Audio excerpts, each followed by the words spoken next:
Então, isso aí é algo que eu até anotei para a gente ir num próximo encontro tratar, porque hoje a gente já tem os temas aqui bem delimitados, mas é a questão do direito de imagem, direito de privacidade, o conflito que esses direitos, às vezes, aparentemente se encontram e que a gente tem que tratar isso com zelo. Acho que o Lucas já levantou essa bola aí. Hoje a gente não tem como entrar e se aprofundar nisso, mas nós vamos prometer trazer esse tema do direito de imagem, de privacidade, para que a gente possa tratar isso com mais cuidado. Bom, eu vou tratar aqui com vocês a minha parte aqui do direito civil, que é a parte do direito mais complexa, mais importante, ao contrário do que disse o Lucas, né? Eu vou tratar aqui sobre dois temas também que são muito recorrentes na nossa vida de escritórios de advocacia. Bem, a propósito, eu fui o único que não me apresentei com muito critério, né? Acabei delegando essa parte aos meus colegas, mas eu sou advogado há aproximadamente 30 anos, sou professor universitário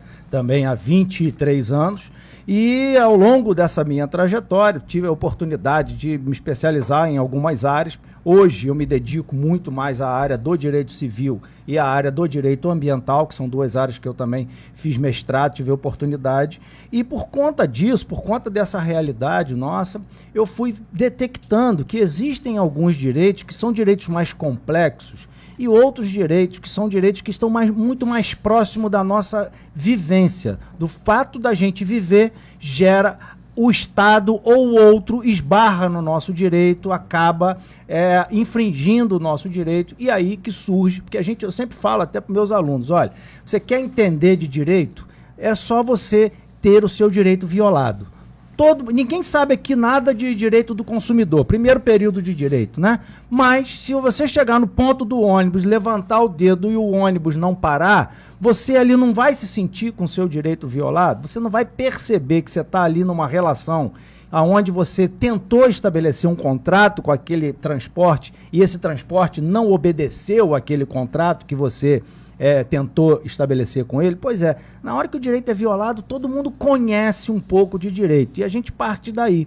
E eu vou tratar aqui de dois temas, pelo menos, que são muito comuns, muito recorrentes, infelizmente ainda são muito recorrentes, que é exatamente um de direito do consumidor, que é a questão da negativação indevida, que gera uma confusão enorme. O que é dívida que você pode ficar inscrito no SPC e no Serasa, o que é dívida que o seu credor, sei lá, um banco ou um prestador de serviço público concedido pode ou não pode mais te cobrar, né? Então isso gera uma confusão muito grande. E um outro tema que é na área do direito, lá da lei do inquilinato, mas para a gente compreender melhor, né? Aquela relação locatícia. Você que aluga um imóvel, seja ele comercial, seja ele residencial, ou você que recebe esse imóvel, você é um inquilino desse imóvel, quais são os direitos? E tem alguns que são muito recorrentes e que a gente percebe que, apesar de recorrentes, apesar de acontecerem muito no dia a dia, esses direitos ainda são violados e as pessoas ainda não sabem que podem procurar por eles em juízo, sempre, como disse minha querida Rosane, através de um advogado ou de uma advogada. Então, a minha proposta vai ser essa aqui, certo? E eu vou passar a palavra aqui ao meu colega Jobert, que vai tratar de uma área também muito importante, a área do direito do trabalho. Ele escolheu dois temas aqui. Jobert, pode falar. Eu vim aqui trazer, seguindo a proposta do podcast, da gente tratar de pequenos temas que são interessantes pro cidadão, para a pessoa que está tentando buscar entender alguma coisa em que seja mais factível para a sua realidade e a sua vivência atual.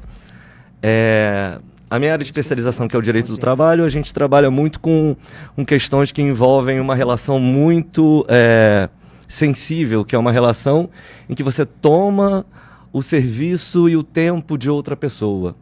E isso é um campo que gera muita confusão e muito conflito entre as pessoas. É um lugar em que você toma o tempo de uma pessoa e remunera ela por isso. E com base em princípios de proteção social, para a gente poder tentar fazer com que as pessoas tenham uma relação harmoniosa no seu trabalho, porque é praticamente na nossa vida cotidiana, e há muito tempo a gente passa mais tempo trabalhando do que em casa com nossos familiares, Alguns temas são muito sensíveis ao dia a dia do trabalhador e do empregador, sobre o que acontece nessa relação de emprego, que acontece em grande parte do tempo de vida dessa pessoa, que depois disso, em determinado momento, ele vai buscar a doutora Rosane para poder se aposentar, ou se ele passar por algum problema, ele vai entrar em algum benefício previdenciário. E voltando também ao doutor César, o direito do trabalho acaba sendo também um braço do direito civil, então, na verdade, o direito civil é a mãe de todos eles depois, junto com o direito penal, então, no final das contas, está tudo no mesmo tema, né? No mesmo arcabouço. Pois é, na grande área do conhecimento que é o direito, né? Que é muito importante, sim, sem dúvida. E eu vim trazer aqui 2 temas, assim, simples, mas que é do cotidiano do trabalhador e do dia a dia das suas relações, em que é uma situação ruim e uma situação boa. Vai começar por qual? A gente começa com a situação a notícia ruim para então boa tá e depois apaziguar.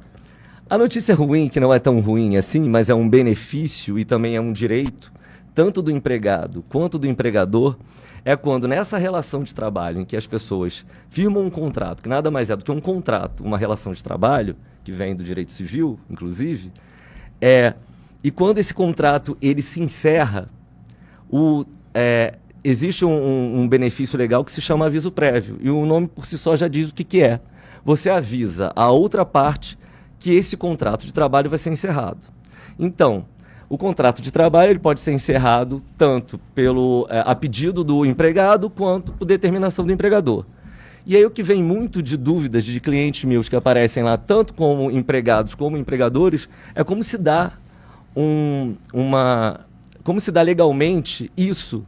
E acaba sendo algo um pouco simples, mas por conta de, eu acho que uma deficiência também até educacional, em tentar facilitar o acesso das pessoas a determinados conhecimentos, embora eu nunca deixe de perguntar para um advogado especializado na área e de sua confiança, principalmente, sobre determinadas dúvidas que você possa tirar sobre essa questão. Resumindo, quando um trabalhador ele é demitido, quando o empregador, o seu patrão, te demite, manda você embora, sem justa causa, ou seja, você não cometeu, como empregado, alguma falta muito grave para que aquele contrato se encerre, que seria aí sim a demissão por justa causa, você como trabalhador, você tem direito a um aviso, ele precisa te avisar sobre isso. E aí o empregador te dá a opção de você escolher dentro desses 30 dias de aviso prévio, no qual você vai ter que receber um valor de 30 dias de salário, mais 3 dias por ano de trabalho, até 90 dias. São detalhes que depois, no futuro, quem quiser entrar em contato com o seu advogado de confiança, ele vai tirar de forma mais clara. Mas resumindo, quando você é demitido, você tem direito a esse aviso prévio, e nesse aviso prévio, o que as pessoas não sabem é que, durante o cumprimento desse aviso, quando o empregador, seu patrão, te manda embora e fala você tem que cumprir esse aviso, você tem direito a sair 2 horas antes, durante esse período de aviso prévio, ou optar em encerrar essa prestação de serviço, que seria de 30 dias, diminuindo de 7 dias. Então, muita gente não sabe que quando ela está de aviso prévio, ela tem o direito de sair 2 horas antes, ou optar por sair 7 dias antes de cumprir esses 30 dias de aviso prévio. E ele tem direito a receber não só esses 30 dias de aviso prévio, que seria o salário, a remuneração dele, né? Reflexos e outros detalhes, que também é uma outra dúvida, que aí sim entra em questão com relação ao que você pode falar com o seu advogado de confiança, é que você, além desses 30 dias, você tem direito a cada ano de trabalho seu, ou seja, se você trabalhou 1 ano, você tem direito a 33 dias de aviso prévio. Você trabalhou 2 anos, 36 e assim por diante, até atingir um limite de 90 dias. Então, além das pessoas, que é um pequeno detalhe, não saberem que você pode sair 2 horas antes ou encerrar em 7 dias antes dos 30 dias, você também tem direito a 3 dias por ano de aviso prévio. Então é uma dúvida simples que as pessoas às vezes não sabem, elas só saem e ficam sem esse direito, que é uma remuneração. Né? Bem legal, é um valor legal. interessante para essa pessoa. Interessante mesmo. Isso aí é um fato que que eu vejo aí que na prática não se aplica com muita frequência essa razão que você colocou aí. Eu achei muito, muito interessante mesmo. Ô, Jobé, com relação ao aviso prévio, né? Então, assim, a ruptura do contrato de trabalho ela não pode acontecer da noite para o dia, né? De regra, se for uma demissão, então, sem justa causa, ela não acontece da noite para o dia, porque existe a necessidade desse aviso prévio. Mas e se o empregador, né, resolveu falar assim, não, eu quero que a partir de amanhã o Jobé não trabalhe mais na minha empresa? Como é que isso funciona aí? O que acontece é que quando o empregador ele te demite e ele te dá esse aviso prévio ou não, porque acaba te avisando, você vai ser avisado que você vai ser demitido. O nome só diz o seguinte: caso o empregador não permita que você cumpra esse aviso, saindo 2 horas antes ou diminuindo os 7 dias, ele tem que te pagar esse aviso integralmente. Isso é um plus. Aí você ganha sem trabalhar os dias. Você ganha sem trabalhar os dias, levando em consideração também os anos em que você exerceu sua atividade dentro da sua empresa. Aí também incide a questão... Que é a cada ano mais 3 dias. Legal, então, isso entra num cálculo, que também orienta mais alguém, quem está assistindo a gente, ou quem vier assistir, sobre perguntar para um advogado o cálculo sobre isso. Bacana, muito bacana isso. Muito bacana. Rosane, vamos voltar aqui então para a questão do INSS, o famoso pente fino do INSS. E aí, quando o segurado é convocado lá no INSS para o pente fino lá, o que ele deve, qual é a melhor das suas atitudes neste momento, que é um momento tenso, né, Rosane? Sim, sim. Na verdade, infelizmente, a maioria entra em desespero e pergunta para o Dr. Google. Hoje, um cliente falou assim, eu tinha dado a orientação e ele falou assim, não, mas eu perguntei para o ChatGPT. Nossa, e ele disse que é diferente. Então, muito assim, erro no ChatGPT. por amor à causa. Muito cuidado, né? Muita coisa. Por amor à causa. As informações da internet, elas são muito boas, mas elas são para ser lidas porque quem já detém o conhecimento daquilo, que aí consegue filtrar e se encaixar na situação.